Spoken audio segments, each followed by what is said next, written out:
สวัสดีFCและท่านผู้ชมค่ะในวันอาทิตย์ที่ 28 ธันวาคม พศ 2568 ค่ะท่านผู้ชมใกล้ปีใหม่เข้ามาทุกทีเนาะค่ะท่านผู้ชมแอดมินก็ขอส่งท้ายปีเก่าด้วยรอยยิ้มค่ะต้อนรับปีใหม่ด้วยความหวังเนาะค่ะขอให้ FC และท่านผู้ชมทุกท่านค่ะเต็มไปด้วยความสุขเนาะค่ะความสำเร็จสุขภาพแข็งแรงขอให้มีเงินไหลกองขอให้ท้องไหลมาตลอดปี69เนาะค่ะโชคลาภลั่งไหลเข้ามาค่ะท่านผู้ชมคลิปนี้เนาะค่ะแอดมินมีสูตรเด่นลาวพัฒนาเป็นสูตรเก่าค่ะท่านผู้ชมเสียดายเนาะค่ะที่แอดมินคำนวณงวดแรกเนาะค่ะมันถูก3ตัวงวดที่2เข้า4ตัวเลยเนาะค่ะจากสูตรเราแอดมินมาลงให้หลุดไปเลยเนาะค่ะไปออก92แม่แต่ว่าแอดมินคำนวณไว้ค่ะงวดที่ผ่านมาแอดมินคำนวณไว้แต่ว่าแอดมินไม่ได้ลงให้เนาะค่ะค่ะนี่คำนวณได้9125แอดมินก็เขียน4ตัวให้แบบนี้เลยค่ะเขียนไว้ตั้งแต่วันที่26ธันวาเนาะค่ะผลรางวัลออก052นี่ออก650052เนาะค่ะนี่ถ้าซื้อก็ถูกที่2ตัวนี่ที่จับไว้เนาะค่ะก็ต้องขอโทษขออภัยค่ะท่านผู้ชม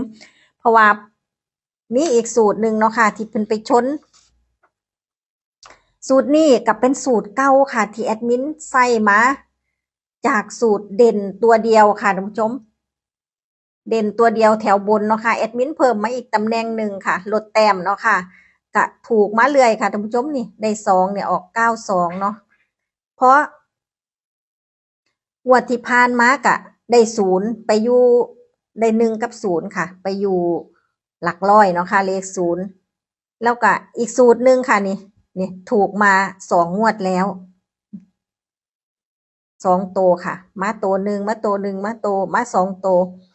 ตั้งมางวดนี้มาชนกันที่สูตรชนกันสูตรนี้แอดมินก็ลงให้เนาะค่ะนี่ชนกับสูตรนี้แหละแต่ว่าเป็นงวดนี้เนาะค่ะที่ออก92นี่ชนกันที่7กับ0แต่โบมาค่ะเพราะอีกงวดหนึ่งค่ะท่านผู้ชมได้92เนาะค่ะออก892นี่แอดมินก็คำนวณไว้ต่อค่ะแต่บ่ได้ลงให้คำนวณไว้อย่างเดียวงวดที่ผ่านมาก็คำนวณได้52นี่ออก052แหมเป็นที่น่าเสียดายเลยค่ะท่านผู้ชมสูตรเพิ่นผิดไปงวดเดียวเนาะงวดนี้จะกลับมาเดินต่อบ่แอดมินจับมาลงอีกแล้วซึ่งน่าสนใจมากเพราะว่าสูตรเพิ่นชนกันคำนวณต่องวดให้เนี่ยค่ะคำนวณไว้แต่มื้อวานแต่ว่าแอดมินมื้อวานนี่ไปทำบุญวันพระค่ะไปทำบุญเนาะค่ะแล้วก็สูตรเด่นหลักร้อยงวดที่ผ่านมาสูตรนี้แอดมินก็ว่าไปชนเลขหาอยู่แอดมินได้หลักร้อยหาเพิ่นไปอยู่หลัก10ค่ะ581ไปออกฮานอยรอบแรกค่ะท่านผู้ชมสังเกตเบิ่งค่ะท่านผู้ชมที่แอดมินคำนวณให้เนาะค่ะงวดที่ออกที่ได้31กับ38นั่นออก31ก็ออก38ก็ออกฮานอยรอบแรกค่ะมันสิไปออกฮานอยอีกบ่ก็พิจารณาเบิ่งค่ะท่านผู้ชมซึ่งงวดนี้แอดมินขอใส่2สูตรนี่แหละค่ะเป็นสูตรเก่าเพิ่นกลับมาเดินเนาะคำนวณไว้ท่าแล้วจาก2สูตรนี้เนาะค่ะนี่สูตรจากสูตรวิ่งแอดมินเป็นเด่นเพราะว่ามา2ตัวเนาะค่ะนี่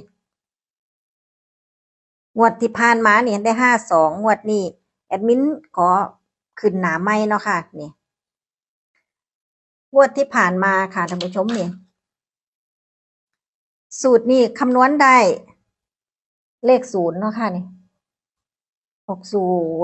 6052เลยมาถึงมาครบ3ตัวมาหลักร้อยแต่ว่าสูตรนี้เนาะค่ะนี่ชนที่เลข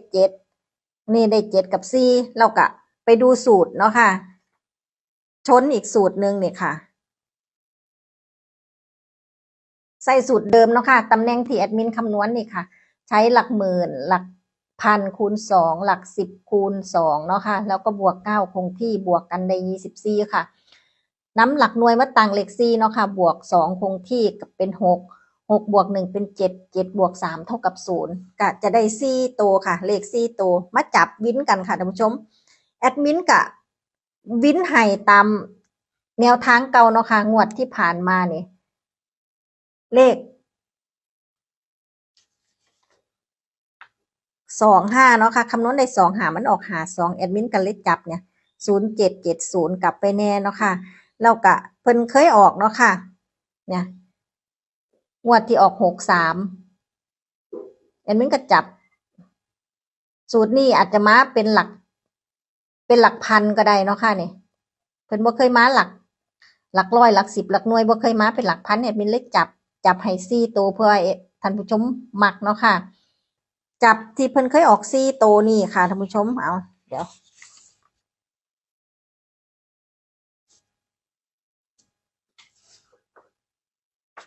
นี่เพิ่นเคยออกมาครบ4ตัวเลยเนาะค่ะเนี่ย5963นี่แอดมินก็จับ6074เนี่ยแอดมินจับตามทางเดิมเพื่อว่า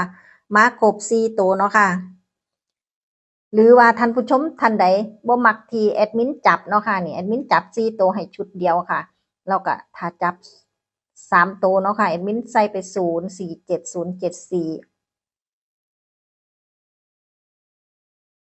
หรือจะเป็น774เพราะว่าสูต